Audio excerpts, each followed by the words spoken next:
9444. Sahabat Bas dimanapun berada, langsung saja marilah kita simak bersama kajian pada kesempatan malam hari ini. Semoga bermanfaat bagi kita semua. Assalamualaikum warahmatullahi wabarakatuh.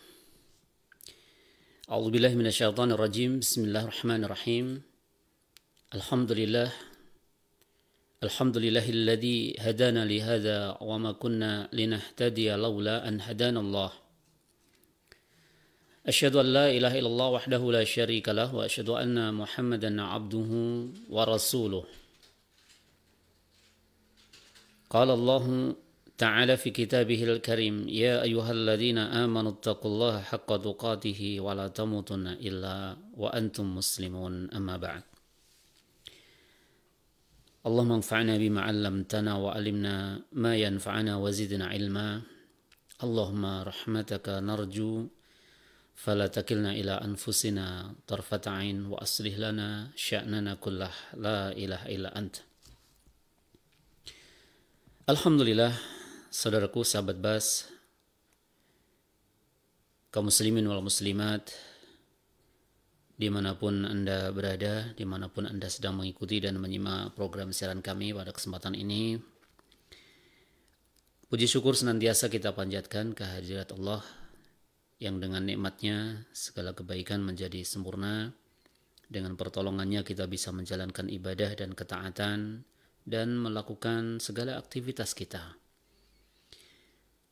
dengan penjagaan dan juga perlindungan Allah Subhanahu wa taala. Kita terhindar dan terjauh dari segala keburukan, dan semata-mata itu semua karena kasih sayang dan limpahan rahmat dari Allah Subhanahu wa taala untuk kita semuanya. Semoga Allah jadikan kita semua termasuk hamba-hambanya yang ahli syukur dengan hakikat syukur yang sebenarnya secara lisan dan juga murni dari hati kita, serta kita buktikan, kita wujudkan syukur kita atas nikmat itu dengan amal nyata anggota badan. Kemudian salawat dan salam mudah-mudahan senantiasa tercurah kepada Nabi kita Nabiullah Muhammad sallallahu alaihi wasallam, dan juga untuk keluarganya, para sahabatnya, para tabi'in, atba'u tabi'in, beserta setiap orang yang mengikuti sunnah-sunnahnya, mengikuti petunjuk-petunjuknya dengan baik dan dengan benar. Alhamdulillah, saudaraku, barakallahu fikum jami'ah, senang sekali pada kesempatan yang baik ini kembali saya dapat menyapa sahabat Bas dimanapun bisa menyimak siaran kami, baik itu via 93.2 MHz Bas FM, kemudian juga via live streaming atau via sarana dan media yang lain yang memungkinkan tersiarnya program acara kita pada kesempatan ini. Semoga Allah senantiasa melimpahkan kebaikan, keberkahan untuk kita semuanya, dan menambahkan kepada kita kekuatan, keteguhan di atas iman, di atas Islam, serta kekuatan untuk menunaikan ketaatan, ibadah kepada Allah Tabaraka wa Ta'ala. Karena nikmatnya hidup yang sejati adalah apabila kita menjadi seorang hamba, mewujudkan penghambaan dengan sebenar-benarnya, mampu mentaati Allah Subhanahu wa Ta'ala sebagai Allah kehendaki, dan menjadi hamba-hamba yang senantiasa berjalan di atas jalan keridhaan, yaitu keridhaan Allah Subhanahu wa Ta'ala. Itulah hakikat kebahagiaan yang sejati dalam kehidupan dunia ini. Sebelum kebahagiaan yang sejati, kebahagiaan yang sesungguhnya yang Allah janjikan, yaitu di darul akhirah, di kampung akhirat, yaitu di jannahnya. Oleh karenanya mari kita terus berupaya dengan memohon pertolongan Allah Subhanahu wa Ta'ala agar bisa menempuh jalan yang telah Allah perintahkan kepada kita untuk menempuhnya, yaitu kitabullah Al-Quran dan sunnah Nabi Sallallahu Alaihi Wasallam. Karena hanya dengan dua perkara tersebut, seorang hamba akan mendapatkan jaminan keselamatan dari berbagai penyimpangan dan juga kesesatan-kesesatan. Saudaraku, barakallahu fikum jami'ah, semoga Allah memberkahi saya dan juga Anda semuanya. Alhamdulillah, izinkan saya pada kesempatan yang baik ini kembali ingin berbagi wasiat para ulama salaf dan juga berbagi potret kehidupan mereka, para pendahulu kita yang memiliki keutamaan. Baik itu dari Rasulullah SAW maupun para sahabatnya, demikian juga generasi yang mengikuti jalan beliau dengan baik.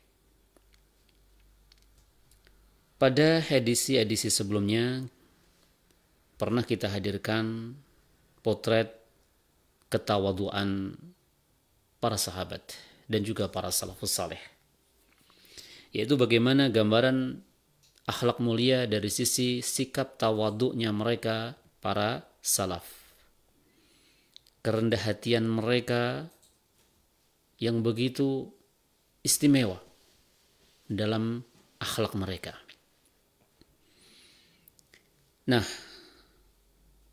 maka pada kesempatan ini saya ingin menyampaikan nasihat para ulama berkaitan dengan yang sebaliknya. Kalau dulu kita pernah pelajari, kita simak tentang potret kehidupan para salaf dari sisi tawaduknya mereka. Nah, sekarang kita akan pelajari tentang kebalikannya, yaitu tentang bahayanya sifat ujub dan juga takabur. Karena tidak akan sempurna sifat rendah hati, tawaduk seorang hamba kecuali dengan memahami kebalikannya dan menghindarinya atau menyelamatkan diri darinya, yaitu sifat sombong, takabur, dan juga ujub atau merasa bangga diri, mengagumi diri sendiri. Dan syariat Islam yang indah, yang mulia ini tidak hanya mengajarkan kepada kita tentang kebaikan-kebaikan, namun juga memperingatkan kita dari jalan-jalan keburukan. Dan Rasulullah SAW memerintahkan kita juga untuk mengenali hakikat keburukan itu, bukan agar kita mengamalkannya, akan tetapi agar supaya kita bisa selamat darinya, supaya kita tidak terjatuh ke dalam keburukan tersebut. Contoh, seorang hamba wajib fardu ain untuk memahami, mengetahui tentang tauhid. Begitu juga mengamalkan tauhid. Di samping itu, seorang hamba juga diperintahkan untuk mengetahui perkara yang membatalkan atau merusak tauhid. Apa itu? Asyirk. Ya, syirik, mempersekutukan Allah Subhanahu wa taala secara definisinya. Kemudian juga bahaya-bahaya kesyirikan apa saja beserta contoh-contohnya. Maka akan sempurna tauhid seorang hamba di dalam mengesahkan Allah, dalam beribadah kepada Allah, apabila dia juga membersihkan diri dari kesyirikan. Itu contoh. Kalau seseorang menyembah Allah, beribadah kepada Allah Subhanahu wa taala, tetapi tidak memahami hakikat kebalikannya dari tauhid, kebalikan dari mana iman, yaitu misalnya asyirik, kesyirikan, begitu juga kekufuran, maka bisa jadi seseorang satu sisi beribadah kepada Allah, menyembah Allah, tapi di saat yang sama atau di saat yang lain juga berbuat kesyirikan. Maka ini jelas sesuatu yang buruk, sesuatu yang sia-sia. Bahkan bisa menghapus amal yang telah dikerjakan, usaha yang telah susah payah dibangun, yaitu ibadah kepada Allah. Mengapa? Karena tidak mengetahui hakikat keburukan. Nah, begitu juga saudaraku, ketika kita ingin belajar dengan tujuan juga untuk mengamalkan akhlakul karimah seperti sifat tawadhu, sifat rendah hati, maka tentu kita juga harus mengetahui bahaya kebalikannya, yaitu takabur atau al-kibr, kesombongan. Begitu juga ujub, merasa mengagumi diri sendiri, takjub pada diri sendiri, yang itu nanti juga bisa bermuara kepada kesombongan. Nah, ini perlu kita pahami terlebih dahulu. Maka seorang muslim memang hendaknya demikian, bersemangat mempelajari Islam secara menyeluruh sesuai dengan kesanggupan kita.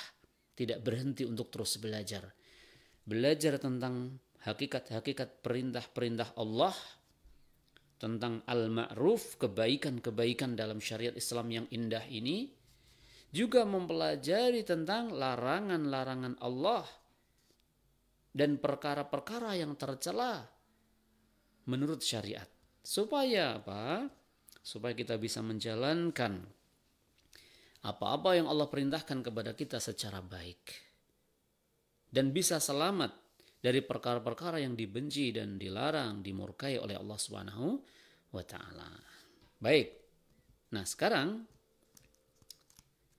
kita akan lihat, sebelum nanti kita kutipkan beberapa gambaran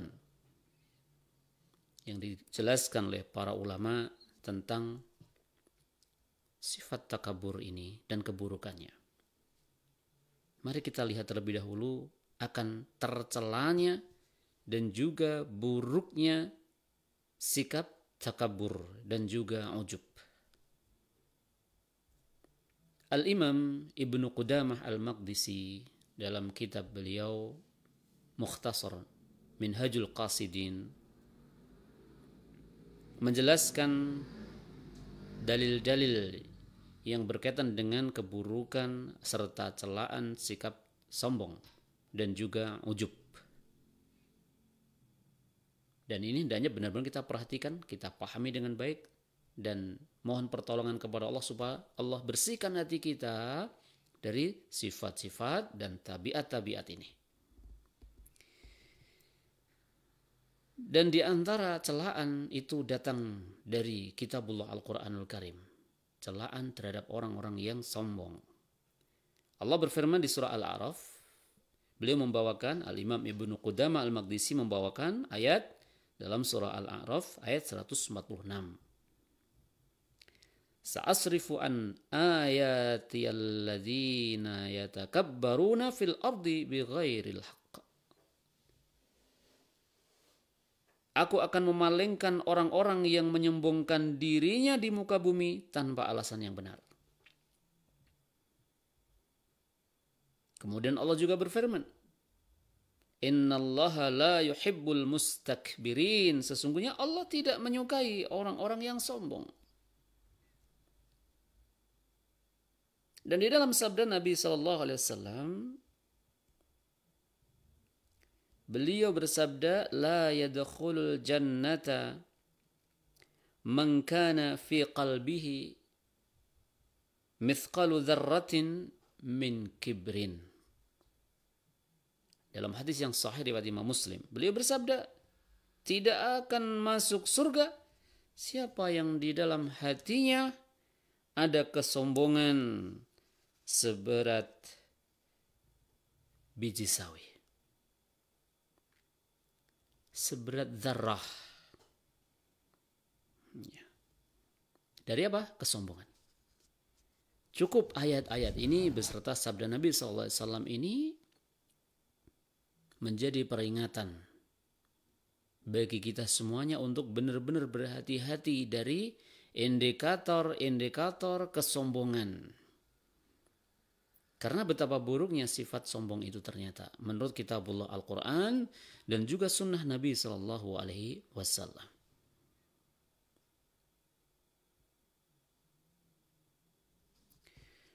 Nah, kemudian saudaraku yang dimuliakan Allah Subhanahu wa taala, barakallahu fikum jami'ah.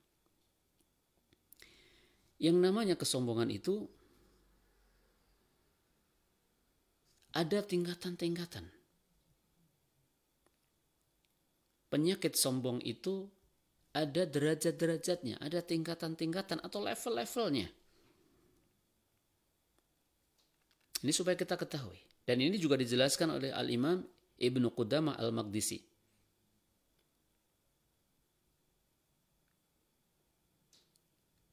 Pertama kata beliau adalah kesombongan yang bersemayam di dalam hati. Ya, kesombongan yang bersemayam di dalam hati. Seperti apa itu? Ya, kesombongan itu belum dinampakkan, maksudnya bersemayam dalam hati, kesombongan yang belum dilahirkan, belum dinampakkan. Tapi ada kesombongan dalam hati. Dan kita ingat sabda Nabi SAW bahwa kesombongan walaupun kecil dalam hati itu bisa menghalangi dari jannah. Waliyadzubillah. Semoga Allah selamatkan kita, Allah bersihkan hati kita dari sifat-sifat sombong ini. Dan beliau menjelaskan tingkatan derajat kesombongan. Bahkan beliau memperingatkan yang namanya penyakit kesombongan itu bisa menimpa siapapun, sampai pun seorang alim. Kemudian sampai pun seorang ahli ibadah. Apalagi yang tidak alim, tidak pula ahli ibadah. Ini penjelasan Al-Imam Ibnu Qudamah. Nah, supaya kita benar-benar menaruh perhatian dalam masalah ini. Seorang ulama, seorang yang berilmu, bisa jatuh di dalam ketakaburan, kesombongan. Seorang ahli ibadah juga bisa jatuh di dalam kesombongan. Nah, di sini perlunya kita memahami ilmu tentang masalah ini. Nah, beliau menjelaskan kesombongan yang pertama derajatnya itu adalah jenis kesombongan yang bersemayam di dalam hati, di mana pemiliknya melihat dirinya lebih baik dari orang lain. Segera tepis, segera tolak manakala datang bisikan hati, bisikan jiwa kepada kita, sehingga kita merasa lebih baik dari orang lain. Nah, kemudian kata beliau, hanya saja ketika dia memiliki perasaan lebih baik dari orang lain tadi, dia tetap bersungguh-sungguh untuk bisa tawadhu. Nah, ini derajat paling bawah. Derajat paling bawah. Dia berusaha sungguh-sungguh untuk tetap tawadhu. Tapi ada, muncul, merasa lebih baik dari orang lain. Dan dia berusaha untuk menepisnya dan berupaya untuk tawadhu. Nah, orang yang semacam ini, dalam hatinya sudah tertanam pohon al-kibr, pohon kesombongan. Hanya saja, dia memangkas dahan-dahannya. Tidak menumbuhkan dahan-dahannya, dan dia memangkas dahan-dahannya, sehingga tidak tumbuh kesombongan dalam dirinya. Ini derajat paling rendah. Nah, kemudian kata beliau, Al-Imam Ibnu Qudamah menjelaskan rahimahullah ta'ala, yang kedua, kesombongan yang sudah nampak bahkan terlihat dalam perbuatan-perbuatannya. Beliau mencontohkan merasa lebih tinggi dalam majelis, mengungguli rekan-rekannya, tidak menerima bila ada orang yang lalai dalam menunaikan hak dirinya, dia nggak terima. Kemudian misalnya Anda melihat seorang memalingkan wajahnya dari manusia karena sombong. Maksudnya memalingkan memang karena kesombongannya. Seolah-olah nggak ada orang. Artinya orang yang dilewatinya, orang yang di depannya nggak dianggap. Ini kesombongan kata beliau, yang sudah dinampakkan. Kemudian beliau mencontohkan ahli ibadah. Kalau tadi bisa menimpa orang-orang yang alim. Dia menganggap orang kecil, orang awam, orang apa. Beliau memperingatkan hal ini. Atau ahli ibadah memasang wajah cemberut di depan orang-orang seolah-olah mereka adalah kotoran. Hati-hati saudaraku, barakallahu fikum jami'ah. Semoga Allah selamatkan hati-hati kita dari penyakit-penyakit yang bisa jadi kita nggak sadar itu. Allahul musta'an. Seorang ahli ibadah memasang wajah cemberut di depan orang-orang seolah-olah mereka adalah kotoran. Karena dia adalah ahli ibadah tadi. Dan dia berlalu di hadapan orang-orang awam, bukan ahli ibadah, bahkan dipandang sebagai orang yang banyak dosa, lantas dia memasang wajah cemberut. Hati-hati. Cemberutnya bukan apa-apa, karena dia apa? Memandang rendah orang lain. Memandang sebagai orang yang banyak kotoran. Dan di saat seperti itu, dia telah membersihkan dirinya, meninggikan dirinya di atas orang lain. Kenapa demikian? Kita ingat akan definisi al-kibr yang dijelaskan oleh Nabi Muhammad sallallahu alaihi wasallam dalam sabda beliau yang diriwayatkan oleh Imam Muslim. Ya. Beliau SAW bersabda, al-kibru batrul haqq, ya, batrul haqqi wa ghamtun nas. Al-kibru batrul haqqi wa ghamtun nasi. Kesombongan itu menolak kebenaran dan merendahkan manusia. Nah, maka ketika ahli ibadah atau orang yang dia berilmu lantas muncul dalam hatinya, bahkan dinampakkan pada sikapnya merendahkan orang lain. Ah, kalian itu apa? Maka saat seperti itu dia sedang meninggikan dirinya sambil merendahkan orang lain. Ketika dia melihat dirinya sebagai ahli ibadah dan memandang orang lain sebagai orang yang gak pernah ibadah, lantas dia memandang dirinya lebih baik dalam ibadah, bahkan dinampakkan sebagai dalam bentuk muka-mukanya cemberut, memasang muka masam di depan orang-orang yang dipandang kotor. Bahaya. Ini hati-hati. Beliau mengatakan itu adalah kesombongan yang terlihat. Nah, beliau mengatakan dua golongan manusia ini, baik itu yang alim tetapi dia menyombongkan dengan keadaan dirinya di tengah manusia, memalingkan muka di tengah manusia, atau ahli ibadah yang bermuka masam di depan manusia dan memandang mereka kotor. Kata beliau apa? Dua orang ini sama-sama jahil. Sementara Allah Subhanahu wa ta'ala telah mendidik nabinya ketika dia berfirman kepada beliau sallallahu alaihi wasallam. Apa firman-Nya? Wakhfid janahaka limanittaba'aka minal mu'minin. Surah Asy-Syu'ara ayat 215. Yang artinya, dan rendahkanlah dirimu terhadap orang-orang yang mengikutimu dari orang-orang beriman.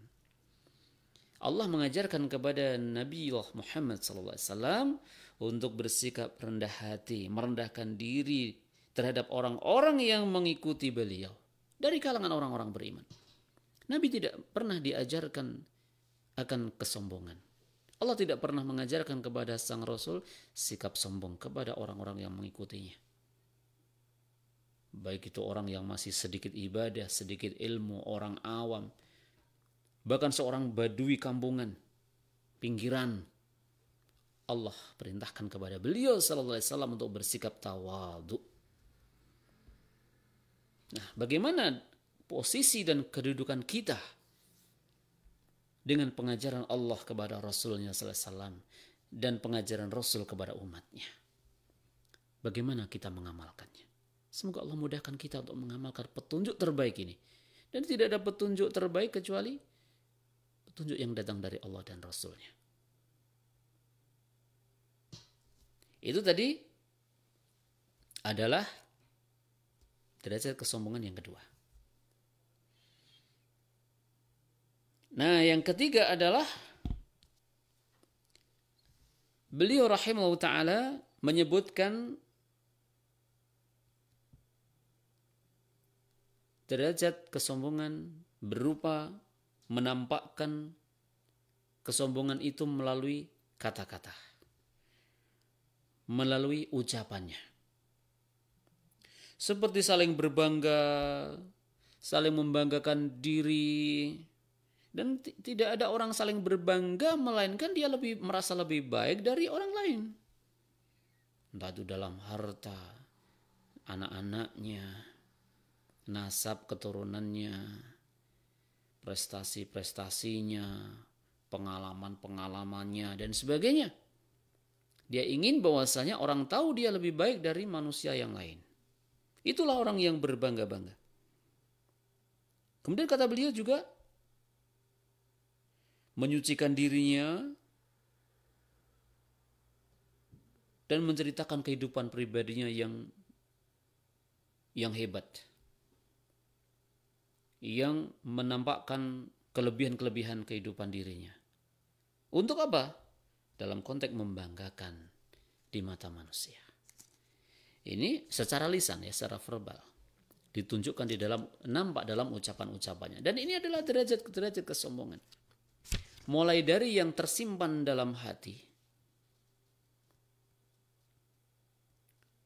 Merasa lebih baik dari orang lain.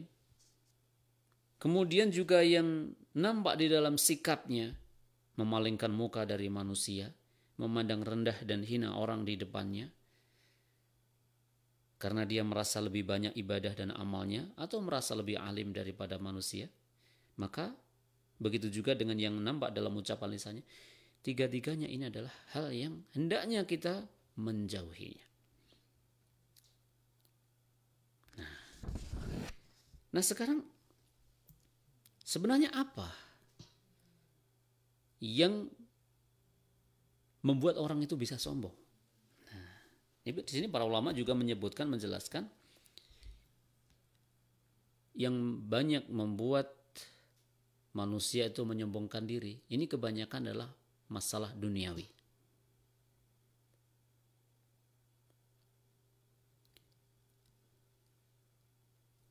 Seseorang bisa menyombongkan diri karena nasab, ya, nasab keturunan.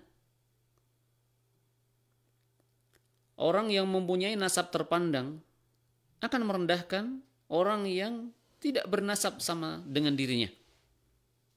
Meskipun orang yang tidak punya nasab sama dengan dirinya, dia lebih bagus amal perbuatannya. Tapi karena nggak punya nasab, nasab keturunannya tidak seperti dirinya. Bukan anak orang penting, ya, sementara dirinya anak orang penting. Merasa anak pejabat, dan seterusnya. Nah ini bisa menyebabkan kesombongan. Lantas merendahkan orang lain, orang-orang awam, orang-orang biasa. Nggak terkenal. Lihatlah saya. Nah ini orang yang menyombongkan diri karena nasab keturunan. Kalau ada pada sebagian dari diri kita bibit-bibit kesombongan disebabkan karena nasab kita keturunan siapa? Pangkas itu. Karena Rasulullah Muhammad SAW memperingatkan bahaya kesombongan itu sejak dalam pangkalnya. Yaitu di hati. Bukan hanya yang nampak. La yadkhulul jannata man kana fi qalbihi mithqalu dzarratin min kibrin. Meskipun tuh kesombongan dalam hati, Rasul sudah memperingatkan. Pangkas itu hilangkan. Ya. Apalagi sudah ditunjukkan dengan sikapnya yang sombong, ucapannya yang menampakkan keangkuhan. Wah, lebih berbahaya lagi tentu saja. Ibnu Abbas radhiyallahu anhu berkata, seorang laki-laki berkata kepada laki-laki yang lain misalnya, aku lebih mulia darimu. Padahal tak seorang pun lebih mulia dari yang lain kecuali dengan takwa saja. Kemudian beliau radhiyallahu anhu membawakan ayat, inna akramakum indallahi atqakum. Sesungguhnya orang yang paling mulia di antara kamu di sisi Allah hanyalah orang yang paling bertakwa di antara kamu. Ini perkataan Ibnu Abbas radhiyallahu anhu. Bagaimana menggambarkan contoh kesombongan, yaitu seseorang mengatakan kepada yang lain, aku lebih mulia darimu. Misalnya karena nasab tadi, karena keturunan. Kemudian juga sebab lain seorang bisa jatuh pada kesombongan apa? Nah, contoh-contoh seperti perlu saudaraku, saudariku, supaya kita bisa selamat. Dan lebih dini, mendeteksi dini, mengenali diri kita. Mana-mana sikap-sikap atau sifat-sifat yang bisa jadi bibit takabur kesombongan. Contoh lain adalah beliau membawakan Kesombongan bisa karena al-mal, wal jamal, wal quwwah. Bisa karena harta, bisa karena kecantikan, ya, ketampanan, kecantikan, bisa karena kekuatan. Bisa juga karena banyaknya pendukung dan faktor-faktor yang semisal itu. Seseorang bisa sombong karena harta, jelas. Karena dia merasa lebih kaya dari manusia yang lain. Lebih cantik. Sehingga nggak mau kumpul sama orang-orang yang nggak cantik, nggak ganteng. Wajah-wajah nggak pantas duduk sama aku. Nah, ini sombong. Hati-hati ya. Yang cantik-cantik, yang ganteng-ganteng, hati-hati. Kalau ada perasaan malu duduk sama orang yang nggak seperti Anda, waspada. Itu udah bisa masuk kesombongan. Kenapa? Kembali definisi Rasul tadi. Merendahkan orang lain karena ketampanan, kecantikan. Wah. Padahal, ya tapi nggak ngajari sih ya. Kalau Anda merasa cantik, merasa ganteng, merasa inilah tampan, rupawan. Anda kumpul dengan orang yang Anda pandang biasa-biasa saja, berkurang nggak ketampanannya? Karena malah tampan sendiri, gitu. Atau cantik sendiri. Tapi karena unsur kesombongan, merasa malu lah. Unsur seperti itulah kesombongan. Gengsi, mengurangi kemuliaan saya, kedudukan saya. Duduk sama siapa kamu? Nah, hati-hati, ini kesombongan. Bisa karena kecantikan, ketampanan, ya, kekuatan. Banyaknya pendukung. Seorang karena kekuatan bisa sombong. Karena banyaknya pendukung, pengikut, followers, sombong, bisa. Ini yang dijelaskan ulama loh ya.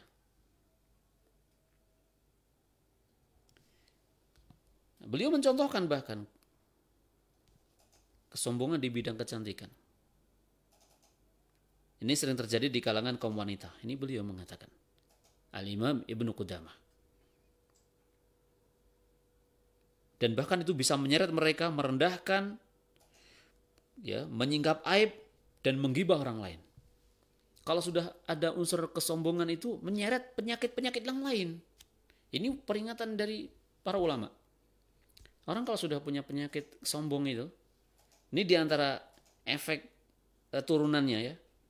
Kalau sudah sombong, misalnya karena kecantikan tadi, dia buat grup kelompok orang-orang cantik gitu misalnya. Ini contoh aja misalnya. Semoga nggak ada yang mendengar. Maksudnya yang mendengar nggak ada yang kayak gitu maksudnya. Kalau ada yang gitu dan mendengar, alhamdulillah. Kemudian dia menyeret dirinya, orang yang sombong karena kecantikan tadi misalnya, untuk merendahkan orang lain yang nggak seperti kelompoknya. Kemudian selanjutnya apa? Menyingkap aib orang lain di luar grupnya. Menyingkap maksudnya membongkar aib-aib orang lain yang di luar grupnya tadi. Grup orang-orang cantik misalnya. Dan kemudian menggibah orang lain. Kamu nggak pantas tuh duduk sama dia. Wah, satu sama lain saling begitu ya. Ini kira-kira ya, saya juga belum pernah dengar langsung sih, alhamdulillah. Dan mudah-mudahan nggak dengar yang kayak gitu. Kemudian beliau menjelaskan kesombongan dengan sebab pendukung dan juga pengikut. Ini terjadi di antara para raja, penguasa, dengan saling membanggakan banyaknya bala tentara atau pasukan. Dan bahkan di antara para ulama dengan banyaknya pengikutnya. Dengan banyaknya jamaah. Dengan banyaknya murid.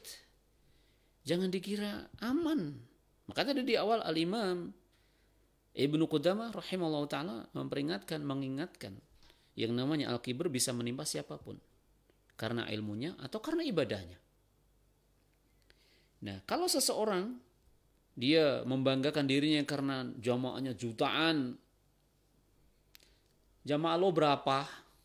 Ada 10, belasan. Hati-hati. Udah jatuh pada kesombongan dengan karena banyaknya pengikut.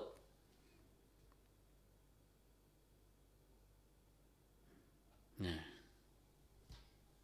maka Dari contoh-contoh ini kita makin jelas, makin tahu bahwa ternyata banyak pintu-pintu yang bisa menyeret, dan mayoritas itu faktor-faktor duniawi. Perkara-perkara duniawi ya yang kemudian menyeret seseorang pada sifat kesombongan. Dan saudaraku, barakallahu fikum jami'ah, selain sifat al-kibr atau kesombongan, Al-Imam Ibnu Qudamah juga menjelaskan tentang penyakit yang seiring atau mendukung sifat takabur itu, yaitu ujub. Ya, yaitu sifat ujub. Nah, sifat ujub ini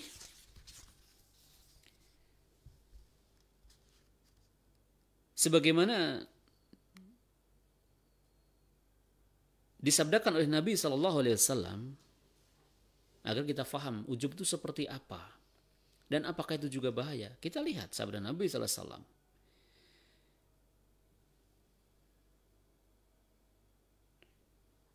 Nabi SAW bersabda, "Thalathun muhlikat."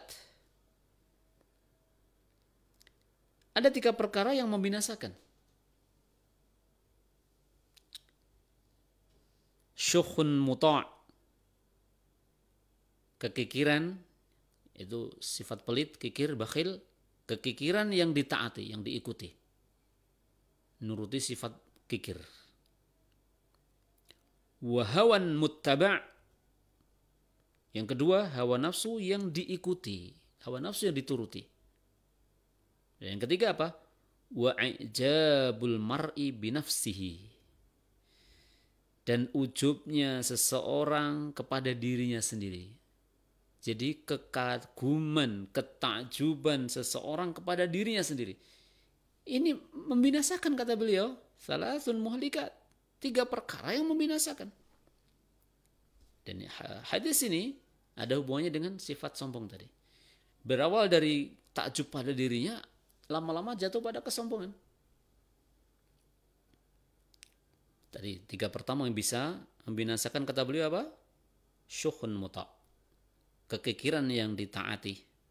Wahawan muttaba', hawa nafsu yang diikuti, dituruti.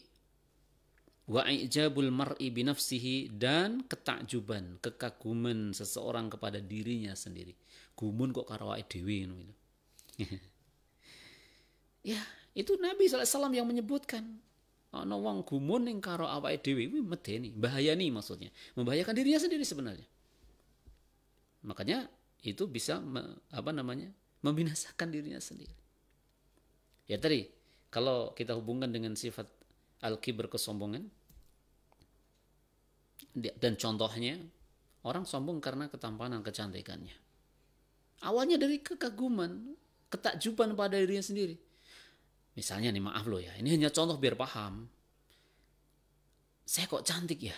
Nah, kayaknya nggak ada yang lebih cantik dari saya. Saya kok bisa cantik ini? Seharian akhirnya di depan kaca terus. Nah, besok-besok lama-lama dia merasa nggak nyaman kalau kumpul dengan orang yang nggak cantik kayak dia. Kan gitu. Karena awalnya takjub pada dirinya sendiri. Gumun, awake kok ayu gitu. Nah ini, takjub. Itu hanya contoh. Dan takjub itu dalam banyak perkara. Ya, takjub itu dalam banyak perkara. Nah, bahkan takjub itu dalam masalah ibadah sekalipun. Ya, takjub itu bahkan dalam masalah ibadah sekalipun.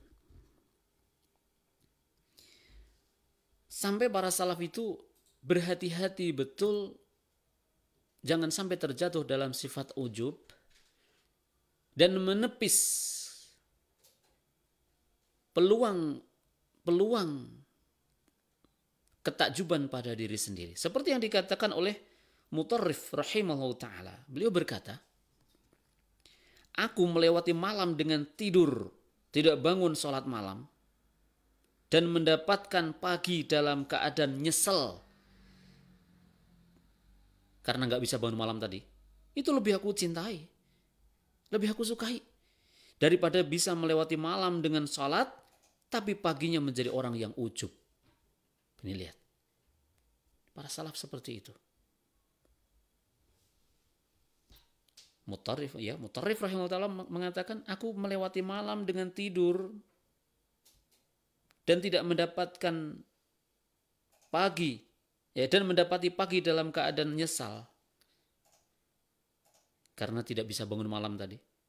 Itu lebih aku sukai daripada bisa melewati malam hari dengan sholat tapi paginya menjadi orang yang ujub, bangga pada diri sendiri, kagum pada diri sendiri. Wah, aku hebat bisa bangun malam, hebatlah aku luar biasa ini bisa tahajud. Nah, ini bisa membinasakan karena ini mengagumi diri sendiri. Ada sisi lain yang perlu kita lihat, bahwa ketakjuban seseorang pada dirinya itu dia lupakan rahmat Allah. Dia melupakan unsur yang besar, yaitu rahmat Allah pada dirinya, taufik Allah pada dirinya. Hanya dengan rahmat Allah, juga hanya dengan taufik Allah, seorang hamba bisa berada dalam posisi kebaikan dan nikmat apapun. Nikmat dunia dan nikmat din, nikmat agama. Dan seorang menyadari itu saja, insya Allah terobati sifat takjubnya, hilang. Coba kalau seorang hamba sadar bahwa apapun nikmat yang ada pada diri kita adalah anugerah Allah, izin Allah, rahmat Allah, ya. Ibadah yang bisa kita kerjakan siang, malam, pagi, sore, yang wajib ataupun sunnah, taufik Allah. Kalau bukan karena pertolongan Allah, kita nggak akan bisa menjalankan itu. Maka tidak akan takjub, tidak akan ujub. Apalagi kemudian sampai sombong. Ujub saja akan tidak sampai pada ujub. Apalagi kemudian sombong, menyombongkan diri di depan manusia. Bagaimana seorang bisa memandang orang rendah, memandang orang lain kotor, dan dirinya lebih bersih, lebih ahli ibadah, sementara dia mampu melakukan kebaikan, ibadah, ketaatan itu semuanya karena pertolongan Allah Subhanahu wa taala pada dirinya. Karena taufik, bimbingan Allah pada dirinya. Nah, baik. Nah, sekarang kita lihat seperti apa Rasulullah dan para sahabat. Ya, tidak akan kita bacakan semuanya, tapi singkat saja ya. Betapa Rasulullah SAW itu mengajarkan sifat tawadhu, rendah hati. Begitu juga para sahabatnya. Sama sekali tidak menampak-nampakkan akan kedudukannya, kemudian gengsi bergaul bersama orang-orang biasa. Tidak. Itu dalam rangka apa?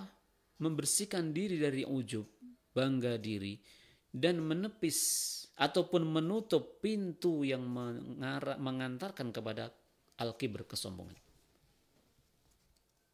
Rasulullah SAW sendiri yang diriwayatkan oleh Abu Ya'la dalam hadis Abu Hurairah radhiyallahu anhu, beliau membeli sesuatu sendiri dan membawa sendiri. Beliau seorang pemimpin besar, seorang Rasul, tapi beliau menjalankan hal itu, membeli sesuatu sendiri, membawanya sendiri, tidak sungkan. Abu Bakar memanggul sendiri kain ke pasar untuk dijual. Beliau khalifah, pemimpin, pembesar kaum.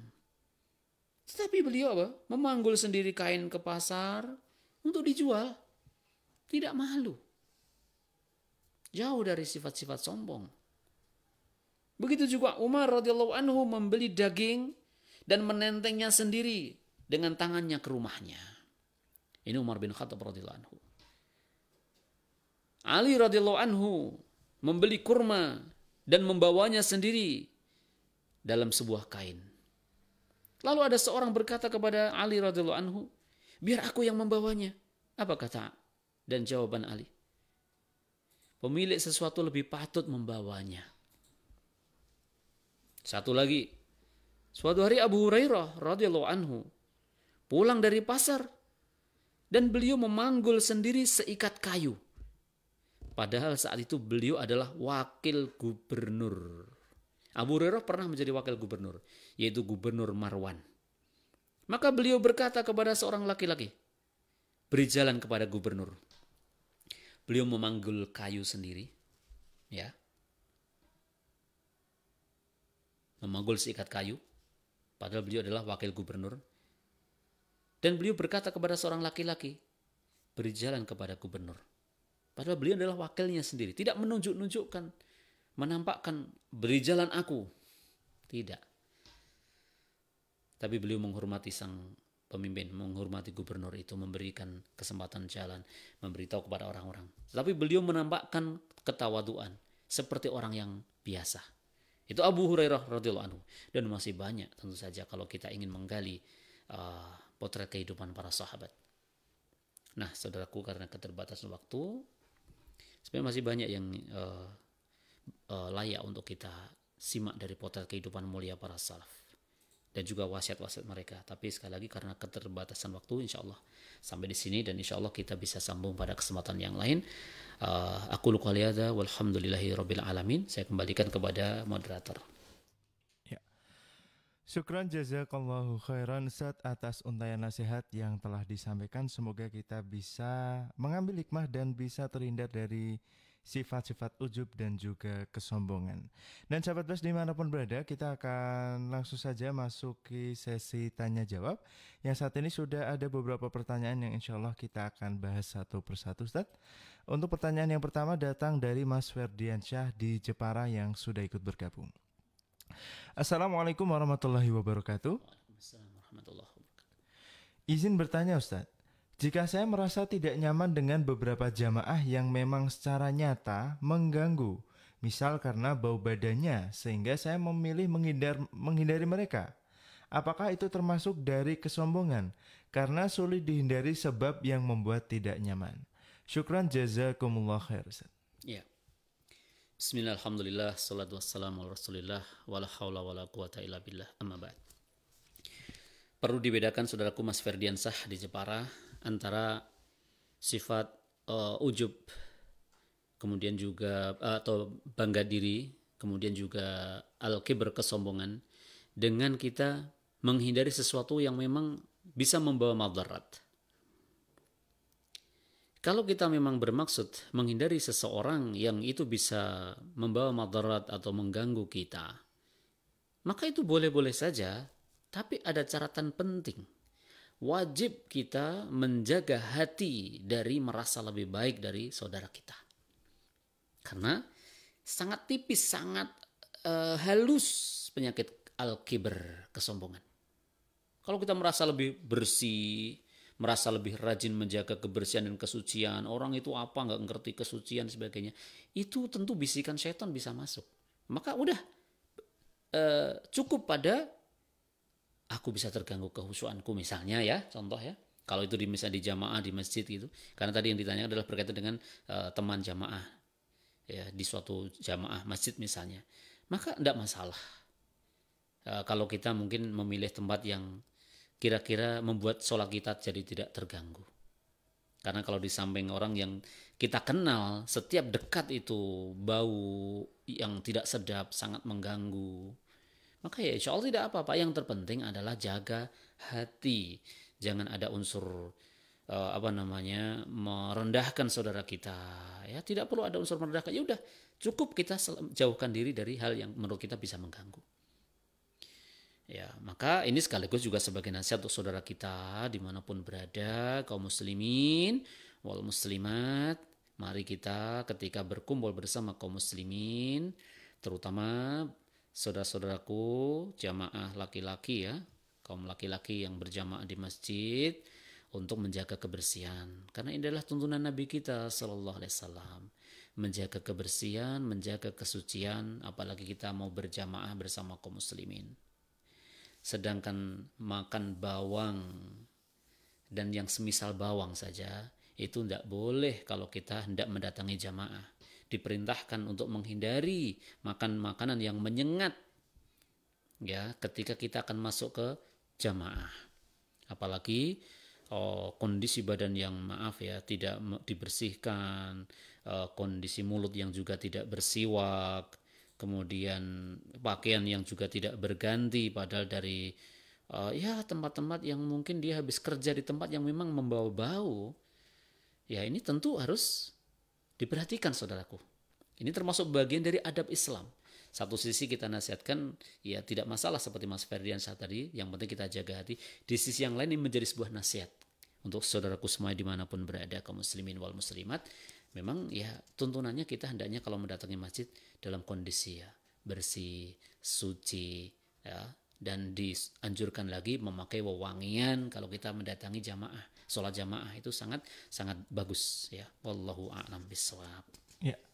Terima kasih untuk Mas Ferdiansyah yang saat ini sudah ikut bergabung. Kita lanjutkan pertanyaan berikutnya, Ustaz. Sudah ikut bergabung Bapak Heru di Purwodadi. Assalamualaikum warahmatullahi wabarakatuh, Ustaz. Waalaikumsalam warahmatullahi wabarakatuh. Ustadz, bagaimana jika perilaku kita dianggap sombong oleh orang lain? Apakah hal ini terhitung dosa, Ustadz? Mohon penjelasannya. Ya. Bapak siapa tadi Purwodadi tadi? Bapak Heru di Purwodadi. Pak Heru di Purwodadi, barakallahu fiik. Bismillah, alhamdulillah, salatu wassalamu ala rasulillah wa ba'd.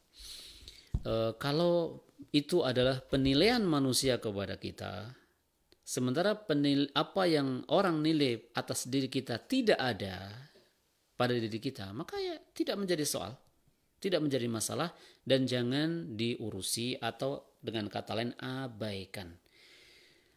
Orang menganggap kita sombong, kalau memang kenyataannya kita tidak menyombongkan diri, insya Allah tidak menjadi soal, tidak berpengaruh pada diri kita, kita pun tidak berdosa. Yang dosa itu adalah kesombongan pada diri kita, bukan ucapan manusia pada kita. Lebih baik orang mengatakan kita sombong, tetapi kita aslinya memang tawadhu, rendah hati di mata Allah Subhanahu wa taala. Ya, daripada ya orang memuji-muji kita, tapi dalam hati kita kemudian muncul takjub, bangga diri, dan akhirnya jatuh pada kesombongan, merasa lebih baik dari orang-orang yang di depan kita. Tapi di samping itu Bapak Heru, ucapan manusia atas diri kita selalu ambillah pelajaran. Ketika orang menganggap kita sombong, coba kita koreksi diri kita. Boleh jadi memang kita ada karakter yang bisa mengarah kepada kesombongan. Ketemu orang tidak pernah menyapa, memalingkan muka, menjabat tangan, kemudian tidak merata, sengaja melewati beberapa orang. Dan itu menjadi kebiasaan. Maka bisa jadi memang ada bibit-bibit kesombongan yang kita tidak sadar. Maka justru ketika ada orang menilai kita sesuatu yang negatif, bersyukur kita kepada Allah. Bisa jadi itu adalah sebuah nasihat yang berharga. Kalau ada orang menilai kita sombong, dan itu sudah sampai pada kita penilaian, maksudnya kita sendiri mendengar, kita bisa bertanya, oh mohon maaf, mungkin saya nggak sadar saya itu udah ada unsur kesombongan, tolong dong dinasehati. Ya.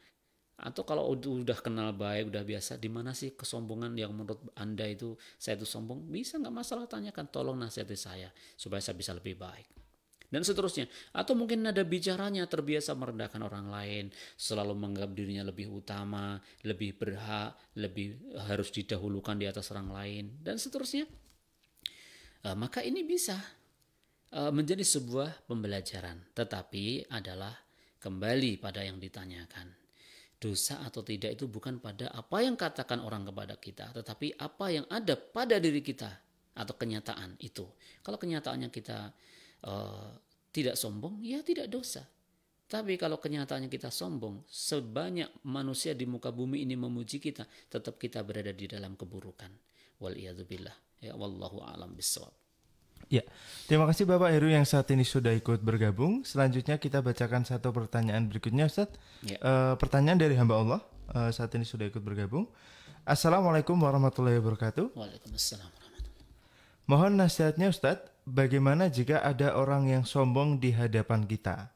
Saya sering diperlakukan demikian, lalu hati saya sering bergejolak karena harus menahan amarah. Ya. Mohon nasihatnya Ustaz. Bismillah, alhamdulillah, salatu wassalamu ala rasulillah, wala hawla wala quwata illa billah, amma ba'd. Tidak dipungkiri bahwa dalam dunia pergaulan, saudaraku, itu kita berhadapan dengan banyak karakter manusia.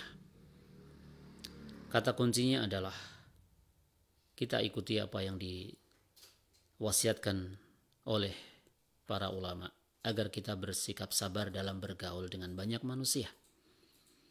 Karena kalau kita harus menghendaki manusia itu selalu bersikap baik kepada kita, hidup kita pasti akan capek. Ya, kita pasti akan capek. Kita tidak akan bisa berharap semua orang bersikap baik kepada kita. Ada kalanya orang itu bikin sebel, bikin kita mangkel, bikin kita capek, bikin kita nahan sabar, bikin kita nahan marah karena sikap dan ucapannya. Tetapi yang terbaik di antara hamba Allah tentu yang bisa bergaul dengan cara terbaik kepada manusia, dan yang paling bisa bersabar dalam menghadapi sikap-sikap manusia kepada dirinya. Bahkan bisa jadi, saudaraku, itu menjadi ladang pahala, ya, menjadi ladang pahala buat kita. Ketika ada orang bersikap sombong kepada kita, kalau kita sabar, itu pahala. Kalau kita mau marah tapi bisa menahan, itu pahala. Allah berfirman di Ali Imran 134, wal kadhiminal ghaidh wal afina anin nas, dan orang-orang yang bisa menahan amarahnya dan memaafkan manusia. Dan berarti itu pahala juga buat dirinya. Yang ketiga, ketika kita bergaul dengan orang dan dia bersikap angkuh, sombong di depan kita, ingat, kita bisa mendoakan supaya saudara kita diberi hidayah, supaya saudara kita mendapatkan petunjuk sehingga menjadi orang-orang yang lunak hatinya, lembut hatinya. Dan masih banyak pelajaran yang lain. Yang terpenting, ya, kita tidak perlu membalas keburukan itu dengan keburukan. Sebisa mungkin kita membalas keburukan orang itu dengan sikap yang lebih baik. Idfa' billati hiya ahsan. Apalagi, saudaraku, kita berada di barisan orang-orang yang pembelajar, orang yang terpelajar, nyantri, apalagi kita menjadi bagian orang-orang yang berdakwah di jalan Allah, maka tentu lebih berhak untuk berupaya meniti jalan petunjuk Nabi sallallahu alaihi wasallam. Tidak membalas sikap buruk orang-orang yang awam, orang-orang yang belum mengerti arti syariat, orang yang belum mengerti arti kewajiban, orang yang belum mengenal apa itu sunnah. Maka lebih layak mereka untuk kita beri uzur, kita maafkan, kita doakan. Nah, dengan sikap kita yang baik kepada mereka, menunjukkan sikap mulia kepada mereka, harapannya mereka justru akan lunak hatinya, dan biiznillah dengan doa kita juga bisa diberi hidayah oleh Allah Subhanahu wa taala. Wallahu a'lam bishawab. Ustaz, mungkin ada satu pertanyaan susulan, Ustaz. Boleh. Berkaitan dengan pertanyaan terakhir, Ustaz. Kebetulan Silakan. satu pertanyaan ini menurut saya cukup menarik, Ustaz. Dari Boleh, Bapak Tohari di Pati. Iya. Tapi kalau hati dongkol ini dosa nggak, Ustaz? Dongkol itu dalam bahasa Arab namanya ghil. Ghillun itu ganjalan hati. Dan ganjalan hati itu perkara yang tidak terpuji, saudaraku. Karenanya Allah Subhanahu wa taala mengajarkan kepada para nabinya, ya, kemudian juga kepada rasulnya dan kepada umatnya untuk berlindung dari sifat ganjalan hati ini, agar dijauhkan dari ganjalan-ganjalan hati. Seperti doa yang diajarkan di dalam kitabullah Al-Quranul Karim, Rabbana ighfir lana wa li ikhwanina alladhina sabaquna bil iman. Ya Allah,